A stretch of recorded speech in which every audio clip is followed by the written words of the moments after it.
Well, welcome everyone. My name is Mike Patello. I'm the president of Immunotech. I'm very excited that you have joined us on this special Zoom this afternoon. You are in for an amazing experience today with the one and only Dr. Jimmy Gutman. More on him in just a moment. But first, I know many of you are listening to the translation, the interpretation of this Zoom. And if you haven't already, you can click the More button on your Zoom and then click Interpretation and then select the language that you wish to hear it in. This will be presented in English and translated into five other languages. And just to make sure we have a simple experience that is good to get a good recording of it for those that couldn't make it, if you make sure your microphone is muted right now, that will eliminate all background noise. So I'm excited for those of you that are here. I know many of you are health professionals. Some are doctors, some are in business, others are entrepreneurs.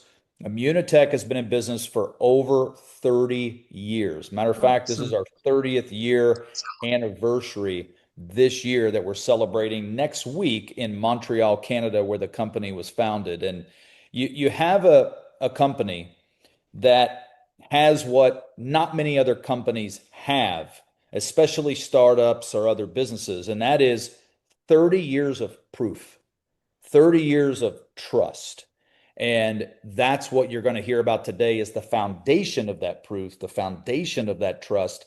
And if you're wanting to add this for yourself or for your patients or your clients or your friends or your family, we definitely have an extraordinary opportunity to make money along with this. And I believe that when you're done hearing from Dr. Gutman, you will understand the power of the product, the need for the product, and you can't get enough. When we talk about glutathione, the one thing I'll never forget that Dr. Gutman shared with me when I first got involved with the company a couple years ago, I was talking to him at an event and I said, Dr. Gutman, I want to get my glutathione optimal. What level do I need to be at? And he looked me dead in the eye and he said, more. You can never produce enough natural glutathione. And I think with the world's population, 50% or more having a chronic disease or condition, we are positioned perfect right now in the marketplace to really build a massive scaling business. So, enough about the company. We have our special guest today, Dr. Jimmy Gutman. Dr. Gutman and I became friends over the last 2 years, but he's our chairman of our scientific advisory board. And he's one of the people that created this whole concept of Immunotech and Immunocal. And he's been researching glutathione for probably almost as long as I've been alive. And he's written more books on the topic than all the other authors globally combined. So, all the worldwide authors who talk and write about glutathione, Dr. Gutman has written more books than all of them combined. He's the world's foremost expert on the topic. And he was actually the original doctor of Dr. Bunos, which is one of the creators of Immunocal, and he has been with the company since before the beginning. So if you've ever wanted some fantastic information on what the product does, what other glutathione products don't do, and how ours is superior than every one of them, you will hear that today. So without further ado, Dr. Jimmy Gutman, I will turn it over to you, and I know everyone's excited to hear from you. Good to see you. Thank you, Mike. Thank you for a great introduction, and I hope my head still fits in the screen. And thank you also to Martin, who's hosting this. So we'll jump right into it. I'm going to share my screen. There, can everybody see that? Yes, we can. Okay, excellent. Okay, so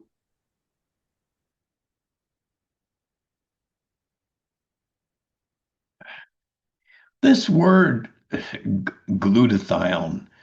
This was a term mostly reserved for medical practitioners or researchers. In the past few years, it's broken into the consciousness of the general public and currently is becoming quite a popular subject and is gaining a lot of attention. But the subject is still at the stage where there's a lot of misinformation and misunderstanding about it.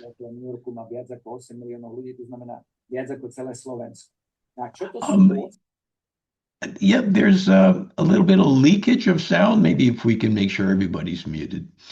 So you need to ask why. Why is this so? Well, for the average person out there, the major source of nutritional information is probably through social media, Instagram, TikTok, Facebook, and more. Clearly, the people pitching this information are not expert at what they're talking about.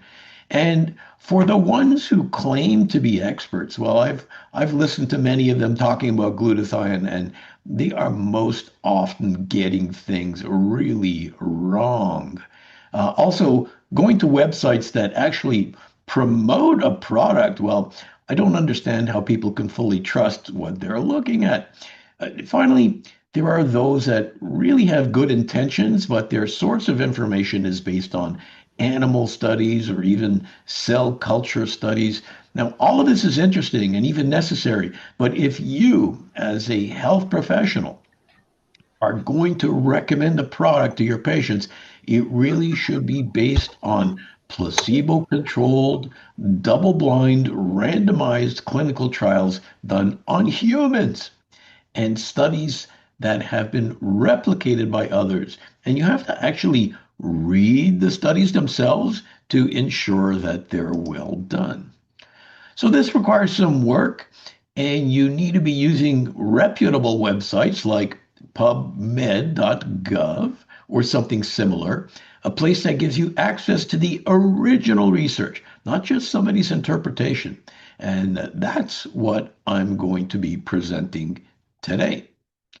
So, what is glutathione? Well, when I first started talking about glutathione 30 years ago, very few people have even heard about it. Now, this has really dramatically changed over the past few years.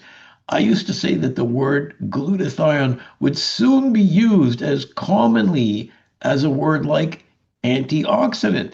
And this is about to become a reality. Why?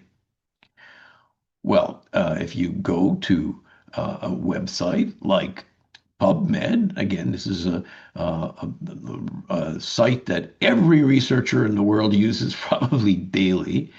Um, and if you go back in time, 1980 or maybe 4,000 references, um, as of this year, there are over 200,000 articles on PubMed. Let me just put that into context. If you look up vitamin C, you might find 80,000 articles. If you look up vitamin E, you might find another 40,000 articles. So there are more published articles on glutathione than vitamin C and vitamin E put together. So, the biochemistry of glutathione, we won't spend too much time on technical aspects. It's a tripeptide, means it's a peptide made of three amino acids, glutamate, glycine, and cysteine. The reason why the cysteine is in red is because glutamate and glycine are easily available in our standard nutrition and our everyday diet, but cysteine, especially in a bioactive form, is rather rare. It, in fact, is the limiting amino acid for your body to make glutathione. So, where do we find glutathione? Well, glutathione appears naturally.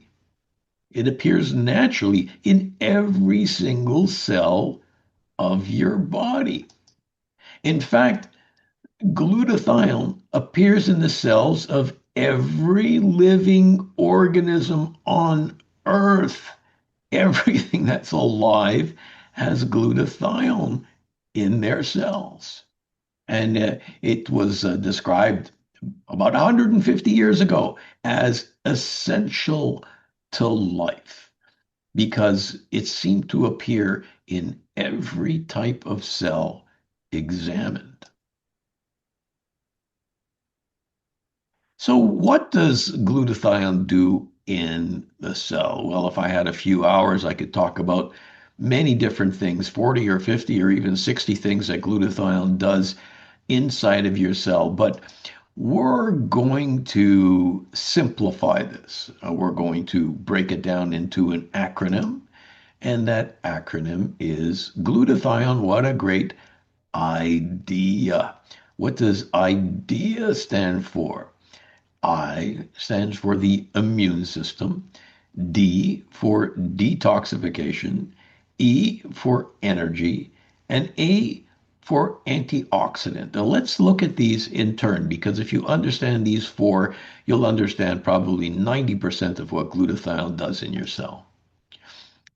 The I for immune system, glutathione needs to be considered literally as food for the immune system. People who are low on glutathione are by definition immunocompromised. AIDS patients are very low on glutathione. Hepatitis patients, even an acute illness like a common cold or a flu, you drop your glutathione levels. If you raise your glutathione levels, then your immune system has a chance of functioning optimally. D stands for detoxification. You may ask, what does glutathione detoxify? I would ask the question, what doesn't glutathione detoxify? Glutathione is responsible for getting rid of cigarette smoke and automobile exhaust and pesticides and herbicides. And I tell people that next to water, glutathione is probably the most important detoxification substance we have in our body. E for energy, we could spend another hour or two on energy, but essentially, one explanation is we look at our mitochondria. For those of you who are not health professionals, the mitochondria are little structures in our cells that give the cell its energy. They're like little batteries. The problem is that when you produce energy, you also produce pollution. And you produce pollution in your mitochondria through free radicals. These are highly charged molecules that can be quite destructive to the cell and certainly slow down the production of energy. So, without a constant supply of glutathione, our mitochondria would slow down and even stop working. Finally, A for antioxidant. Now, we know of probably between 2,000 and 4,000 different antioxidants, depending on how you classify them. But the key is that none of these antioxidants, vitamin C, vitamin E, and thousands of others, none of these antioxidants can work properly without the presence of glutathione. Glutathione recycles antioxidants. Glutathione recharges antioxidants. And because of that, glutathione is referred to as our body's master antioxidant. Quite a statement. So again, if you remember these four things, then you're well on your road to understanding what glutathione does. The problem is that we lose glutathione minute by minute. There's always demands on our glutathione levels. We could look at drugs, for example, paracetamol or acetaminophen, depending on which country you live in. In fact, it is a very common overdose. And the way that we treat people who have taken a suicidal dose of acetaminophen or paracetamol, the antidote is glutathione. People that are eating poorly, are going to have lower glutathione levels. Injury, trauma, burns, all of these lower glutathione levels. Stress. I read an interesting article on people that practice transcendental meditation to relieve their stress. And there was a study that measured glutathione levels in people that practice transcendental meditation as compared to regular people. And the ones who practice TM had higher levels of glutathione. Infection, certainly any infection, any major infection will cause a drop in glutathione. Pollution, things in the food that we eat, the water that we drink, the air that we breathe, all of these will drop glutathione levels. The aging process itself, aging is correlated with glutathione depletion. And radiation, even if you take the sun, you're producing free radicals and tapping into your glutathione supply. So glutathione replenishment is critical, especially in 2026.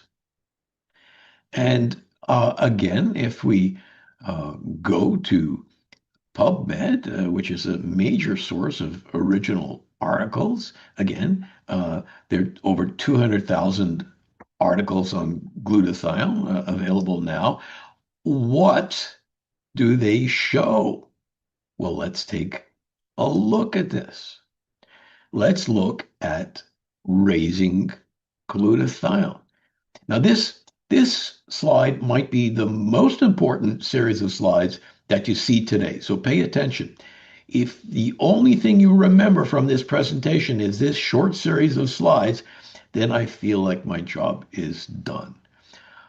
Most places, most companies, most nutritional websites will talk about eating glutathione, oral glutathione. Well, let's look at that. Glutathione cannot be eaten and expected to raise your body's glutathione levels. It's very tempting to believe that this would be an easy solution, but it's not. When you eat glutathione, when you eat glutathione, it becomes rapidly broken down in your digestive tract. Humans in particular have very high levels of an enzyme called GGT, a gamma glutamyl in our gut. And GGT destroys glutathione, and very little of it, of any, can make it to your cells. You see, glutathione is produced in our own cells. Our cells are little glutathione manufacturing plants. And the only way to raise whole body glutathione is to feed our cells the specific nutrients, the specific building blocks that they need to build the glutathione molecule. And these specific nutrients are referred to as precursors. So we can't use glutathione itself. You can't eat glutathione. We need glutathione precursors. Okay, you got that? Okay, so if you're tired and you've had enough of this lecture, you can leave now, but I have more interesting stuff for you coming up. So in North America, and that's in Canada and the United States, we have these two textbooks. You probably have something similar in your country as well. And one of these textbooks sits on the desk of every single pharmacist and every single doctor in North America. Everybody's got one. And in these books are of all of the medications that a doctor can prescribe. So all the drugs that a doctor can prescribe are found in one of these two books. And if you look up glutathione, you won't find any glutathione pills in there because it doesn't work. But if you look up glutathione precursors, you can find only two substances. The first one you find is something called N-acetylcysteine, or NAC. NAC is a life-saving drug. It is a drug that is the most researched glutathione precursor there is. There are literally thousands and thousands of articles where NAC is used in different clinical situations to raise glutathione, except like the majority of other drugs, there are side effects. There's a certain toxicity.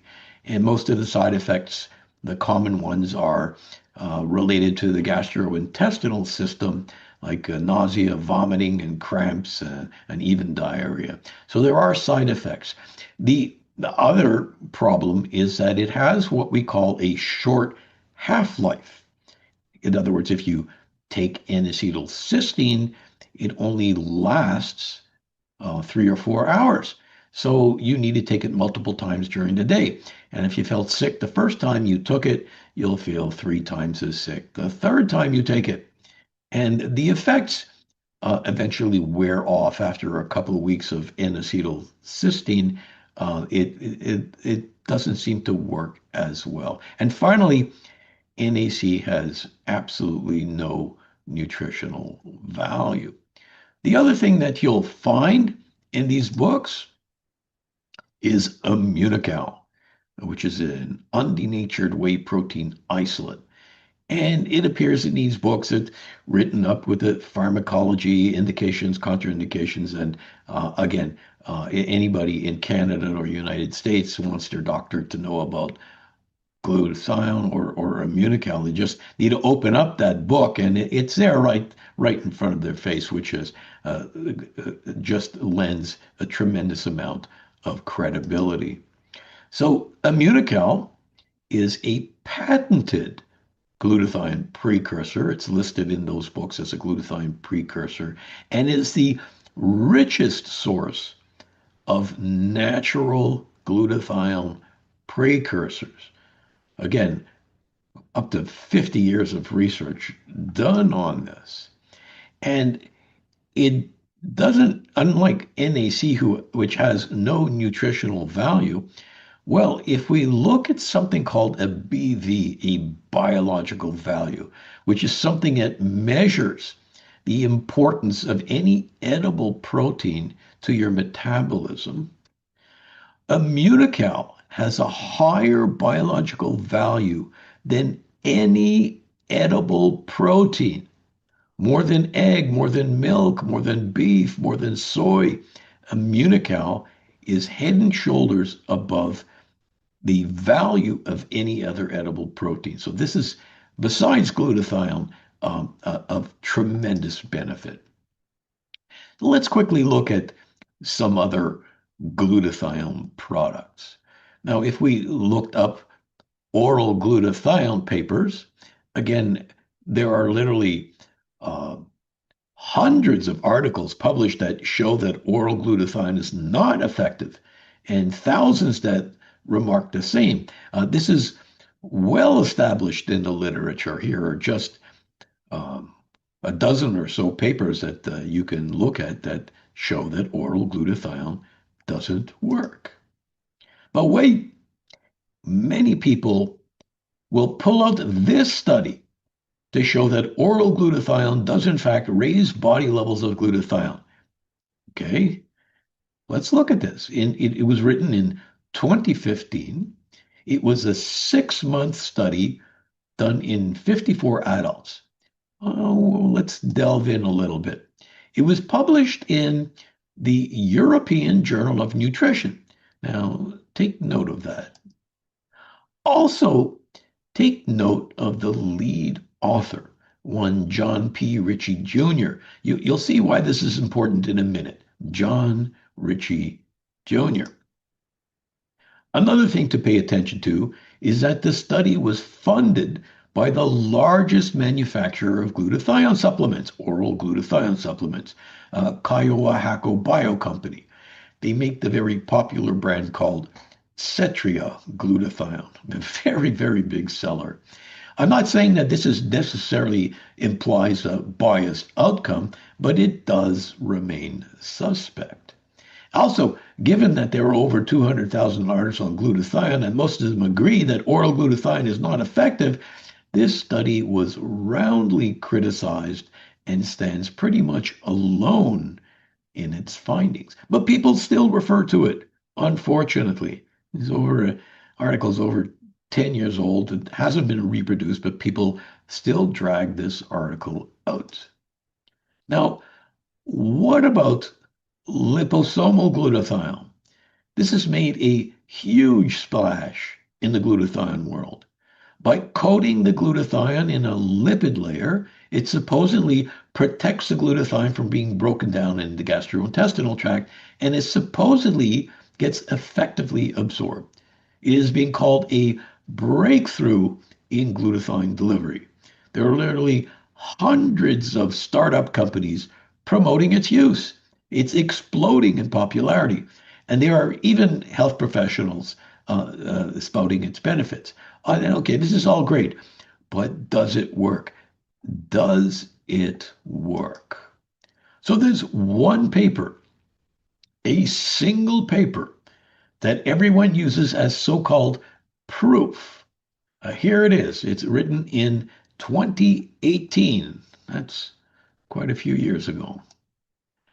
Oral supplementation with liposomal glutathione elevates body stores of glutathione and markers of immune function. Sounds impressive. So note that it also appears in the same journal that the previous oral glutathione paper did.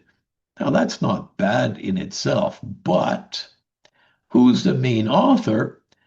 Well, it's our old friend John P. Ritchie Jr., the same guy who published a study on oral glutathione. Here he is again showing that liposomal glutathione works as well. A bit suspicious, no? Furthermore, this study was funded by yet another maker of glutathione, in this case liposomal glutathione, by a company called Researched Nutritionals. But let's assume that all of that is acceptable. Okay, let's ignore all of that. Let's take a closer look at the study itself. It was a 1 month pilot study. Note the word pilot. 1 month. They used 2 separate doses of liposomal glutathione, and there were 6 subjects per group. Yes, 6. A total of just 6 people per group. Amazing. How do you even measure statistical significance with 6 people? And curiously, was they found that the group taking the lower dose of liposomal glutathione actually had a greater increase in glutathione levels. Does that make sense? Wouldn't you have wanted to see a placebo group for comparison? Finally, are you kidding me? No placebo control. That's right. No placebo control. Not double-blinded, not placebo-controlled, 6 subjects per group. And this is the one paper that's driving a complete industry of glutathione supplements. And no follow-up study since 2018. I'm sorry, that makes me crazy. I wish doctors would actually read the research behind a product. And any responsible physician needs to base his or her decisions on double-blind, placebo-controlled, randomized human studies, and preferably multiple studies, not just one. I'm sorry. So, what about intravenous glutathione? This is becoming increasingly offered by many clinics. Well, intravenous glutathione does work, and it's undergone enough studies. But besides the risks and inconveniences associated with intravenous medications, there's something that you need to know about. The half-life of intravenous glutathione is incredibly short. This study on the upper left side of your screen was using high-dose intravenous glutathione, a half-life of 14 minutes. In other words, in 14 minutes, half of it was gone. The study on the lower left side used a lower dose, half-life of 1.6 minutes. For the intravenous glutathione product on the right, the company states that the half-life is 10 minutes. So if you're interested in, let's say, a quick detoxification, this may be useful. If you're interested in a chronic disease or long-term benefits, this is pretty much an exercise in frustration. Here's a video of a patient who was wheeled into his doctor's office with Parkinson's disease. He was wheelchair bound, and when he did try to walk, it was with that typical slow and unstable shuffling gait. The man receives intravenous glutathione, and a few minutes later, he gets out of the chair and walks almost normally down the hall. The problem is that by the time he gets home, he's back in his usual wheelchair and impaired state. So, what about glutathione patches? Some of them don't even have glutathione in the patch. They supposedly stimulate certain chakra points in your body to stimulate glutathione production. Huh.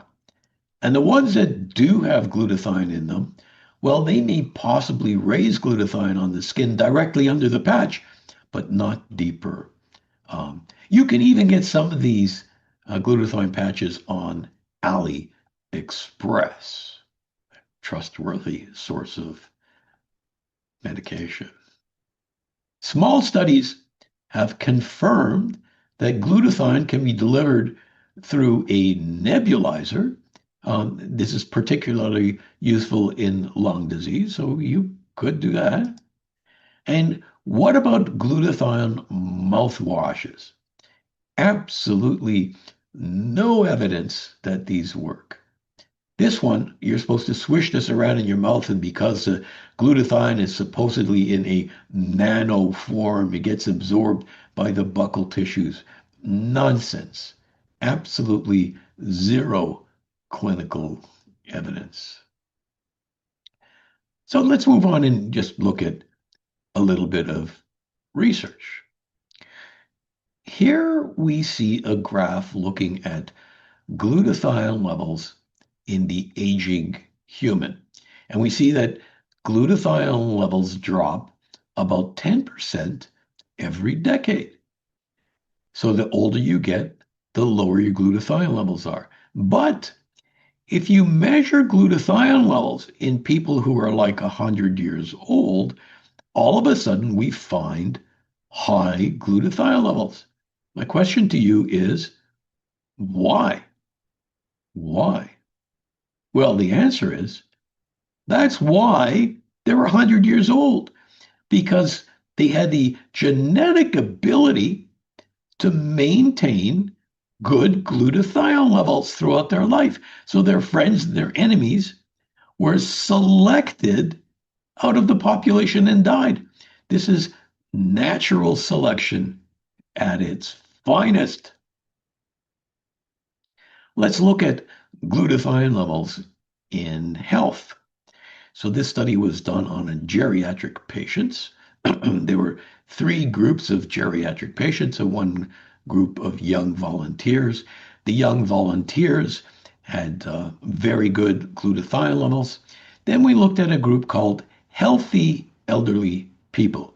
These were older people that only went to see the doctor when they needed to. And decent glutathione levels, but certainly not as good as when they were younger. Then we looked at elderly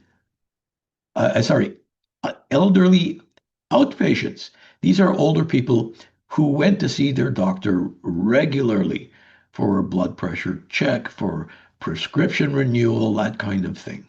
And again, a drop in glutathione levels. Finally, We looked at old people that were in the hospital, and they had much lower levels of glutathione levels. So there's a perfect correlation with levels of health and levels of glutathione. Very, very interesting.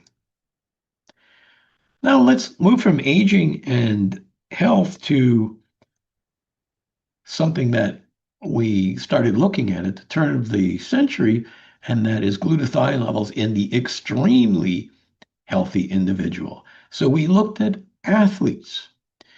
Here's a study where we took university students, divided them in half, put half of them on a placebo and half of them on Immunocal, and we spent the summer putting them through a physical training program, the same training program for both of them. And at the end of the study, we brought them back and we measured increase in muscle strength and endurance. We showed an improvement of between 10 and 15% in the group taking the Immunocal. Now, this was published in 1999. When we published this, the phone was ringing off the wall. Athletes, teams, organizations, all wanting to take advantage of this. And now in 2026, I was watching the Olympics on TV last summer, and I was able to point at the TV and say, he's on Immunocal, she's on Immunocal. There are dozens and dozens of athletes on the American Olympic team, the Canadian Olympic team, the Mexican Olympic team, the British Olympic team, the Polish Olympic team, and on the Immunocal because of the results we get in physical performance. Let's look at something else that we've accomplished recently. This is a study in autism. We looked at this study after a couple of pilot um, studies that we did. And the reason why we did this was because kids with autism have been noted to be deficient in glutathione 80% of the time. So 80% of kids with autism are glutathione deficient. So I'm not going to get into why this affected their behavior, but just keep that in mind. 80% of kids were glutathione deficient, so we did some studies on it. In this last study, which we did in a major autism research center in the United States, we put these kids between the ages of 3 and 5 on Immunocal, and clearly we showed a statistically relevant increase in glutathione levels. Okay, so does a kid with autism care about the results of a blood test? Do the parents really care that their kids' glutathione levels are increased? Well, it's important to know scientifically. They're interested, how is my kid doing? And of course, we measure that. We were showed improvement over placebo in adaptive behavior, communications, daily living, socialization, and on and on and on. These kids got better. And because of the studies that we did, we were able to get a patent.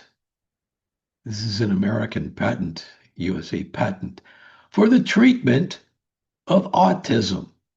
So, of course, in most countries, you cannot make medical claims about a product, and we don't use this patent in our marketing material, but the patent is there, a patent for the treatment of autism. We have another patent that's coming really soon for neuropsychiatric or neurodegenerative disorders. We're talking about the schizophrenia, bipolar, Parkinson's, Alzheimer's. We have another patent coming for traumatic brain injury in sports, in the military, in automobile accidents, the treatment of traumatic brain injury. We already have patents for the treatment of AIDS, a patent for the treatment of HIV AIDS. We have a patent for the treatment of cancer. Again, you need to look this up. Again, it's not part of our marketing material, but you need to look this up. Let me show you the last study that we did in cancer. This was a study done in patients with lung cancer. And these were terminal patients. These were patients in the late stage of lung cancer that started or already had lost weight. And for the doctors out there, you know that the loss of weight or loss of muscle mass is a very bad sign in cancer. And these patients were receiving chemotherapy and radiotherapy, which addresses another question as to whether glutathione protects from chemotherapy or radiotherapy. Clearly it doesn't. So let's look at the results. These are terminal patients with lung cancer, and we were able to reverse the weight loss and muscle loss in these patients. This is the first time ever that a nutritional supplement was able to reverse weight loss in a cancer patient. First time ever. And of course, we looked at quality of life. We did a number of measurements because quality of life measurements tend to be a little bit soft. These patients were less nervous. They were feeling better. They were hungrier. They were less depressed. So we were able to address, and many of these were probably the side effects of chemotherapy and radiotherapy. We were able to make their treatment more tolerable. And of course, you're all going to ask, well, what about survival? Did you guys look at survival? Well, I'm going to simplify these graphs and just give you some figures. After a year that the study was completed, we went back to see who could report on their condition. Now, less than 50% of the patients who didn't get Immunocal had passed away. But about 80% of the patients who were treated with Immunocal were still alive. These are very encouraging numbers, and I'm calling out for more studies to further validate this. And speaking of studies, please be sure to ask the person that introduced you to this call or asked you to join this call for a PDF of this book. It's a book that contains almost 100 studies, published studies on Immunocal. When you look at competing products, the vast majority of them have no studies at all. And the ones that do have studies are usual animal studies or test tube studies or culture studies. You need to get your hands on this book. Yes, we have animal studies. Yes, we have laboratory studies, but we have 26, actually more by now, gold standard human trials. What's a gold standard human trials? These are obviously done on humans, but they're placebo-controlled, randomized, double-blind studies done on humans. You will not find this with another single product, commercial products. So when you see these, it will make you definitely much more comfortable in both using it for yourself or your family, but definitely suggesting your patients use this product. So I hope that we've educated you a bit on glutathione and Immunocal, and I will pass the screen back to the host. Thank you very much. Thank you very much for Dr. Gutman. I hope you enjoyed it as much as we did. Thank you very much one more time for your time. And we will get the most out of this meeting today, or this speech, because we have a recording of this, and we will distribute it wide and like everywhere, because we heard that some of the people tonight could not join. So we will share it with them. And thank you for agreeing to dubbing it with your voice. So we will dub it with your voice into the languages we are. Thank you very much, everybody, for Mike. joining tonight, and see you on the next call. Thank you. Thank you.